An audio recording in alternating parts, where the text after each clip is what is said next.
actuellement, je suis au portant, j'ai un petit 15 nœuds de vent alors que c'est censé être plus. Donc voilà, j'essaie d'aller récupérer du vent. La nuit a été un peu complexe, mais voilà, écoute, je suis marque sud. Ok, il y a eu pas mal de petits pépins à droite à gauche. T'as été épargné ou pas trop? Bah, j'ai pas eu de soucis techniques, juste eu un gros départ à la bâtée, mais au final, j'ai réussi à récupérer le bateau. Bon, on peut pas dire facilement, mais en tout cas, j'ai réussi à le récupérer. Et puis, pas de casse à bord, tout va bien. Jusqu'à là, pas de bobo, ni sur le bateau, ni sur le marin. Ok, au top. Quand on voit, t'es plutôt bien placé. Enfin, comment est-ce que tu te vois par rapport au reste de la flotte? Hein, je me vois sur une option assez sur du long cours, donc c'est dur de. Les classements, faut pas vraiment les regarder de ce que je vois parce que ça change toutes les 5 minutes, ça dépend du positionnement plutôt est-ouest dans la flotte. Ouais, je suis plutôt content de ce début de course. Je suis dans le match des peurs, pas tout de suite, mais juste derrière. C'est plutôt cool. Je pense que cette nuit, j'ai perdu pas mal, donc là, je travaille, j'essaie de remonter un peu ce temps perdu. Non, c'est un beau début de course.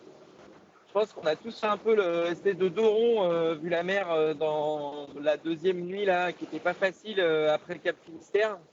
Et puis, je suis assez content parce que finalement, mon option de passer en extérieur du Cap Finistère, elle était payante par rapport aux autres. Donc voilà, plutôt satisfait de ces premiers jours. La suite, ça va ressembler à quoi jusqu'à Madère et puis un peu plus loin jusqu'aux Canaries? Voilà, ça s'annonce. Le vent va me lire petit à petit. Donc, va falloir être dessus, passer du bon côté de Madère. Et puis après c'est où se positionner pour envoyer du sud dans la route. C'est pas facile, comment dire, c'est bouché en fait pour rejoindre le Cap Vert et le Poteau Noir. Donc, va falloir être, comment dire, opportuniste dans les options. C'est pas facile de tout de suite là, faire une option sur du très long terme. Il faut être assez ouvert d'esprit. Donc j'essaie de me positionner un peu intelligemment pour la suite. Mais la météo est vraiment complexe. Cette dépression en fait qui se positionne actuellement, elle nous prend en fait tout l'Alizé. Donc voilà, pour le moment, ça va être très très long pour rejoindre le Cap Vert. Voilà, là, moi je compte à peu près 7 jours pour rejoindre le début du pot. Ça, c'est dans les derniers routages. Ok, est-ce que tu peux juste expliquer aux gens pourquoi, même si les conditions elles sont plutôt clémentes, pourquoi c'est difficile? Alors, on a des conditions de vent qui sont clémentes, hein. Là, il y a pas beaucoup de vent. C'est plutôt chouette. Par contre, on a une grosse mer qui est arrivée, qui s'est créée très rapidement liée au vent, en fait, dans l'alignement nord-sud entre le Cap Finistère et le sud du Portugal.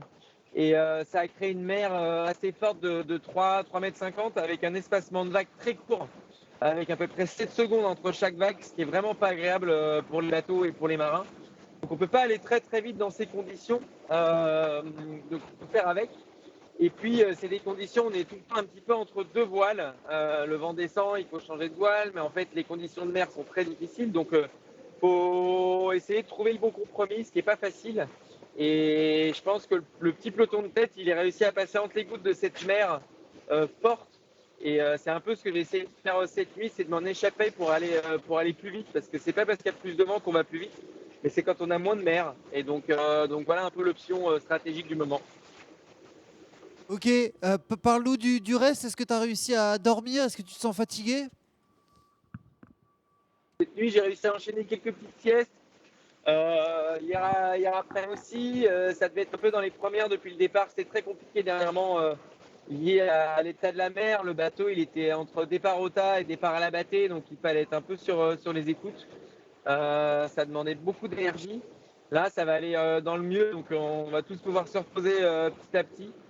Mais ouais, c'était très intense au début. Il y a eu aussi beaucoup de bateaux, des pêcheurs, des croisements très très proches avec les autres IMOCA. Donc voilà, c'est un début de course en mode Figaro. C'est hyper stylé, mais c'est très énergivore. Ok, toute dernière question. Alan, est-ce qu'il y a eu un moment de kiff? Est-ce qu'il y en a eu plusieurs? Est-ce que tu peux m'en raconter un moment hyper fort et agréable que tu as vécu? Bon, il y en a plein depuis le départ. On peut dire que ça a été beaucoup de kiff. On a eu le temps de se mettre en route tranquillement. Ouais, quel est le moment de kiff Je pense que c'est de se recroiser vraiment en mode Figaro, là, tirer des bords, d'empanner avec nos gros bateaux là tout seul, de se positionner. C'est les bons moments de kiff parce qu'on joue, on joue au mètre près avec des grosses machines. Et puis le moment de kiff, c'est quand même de se dire qu'on part pour un tour du monde. Que jusqu'à là, j'ai pas eu de casse, donc c'est cool. Le bateau se porte bien, même si les conditions peuvent paraître clémentes, mais elles ne le sont pas forcément. Ouais, jusqu'à là, c'est un gros bol de kiff. Je profite du moment jusqu'au bout. Il n'y a pas un moment, mais c'est tout le moment.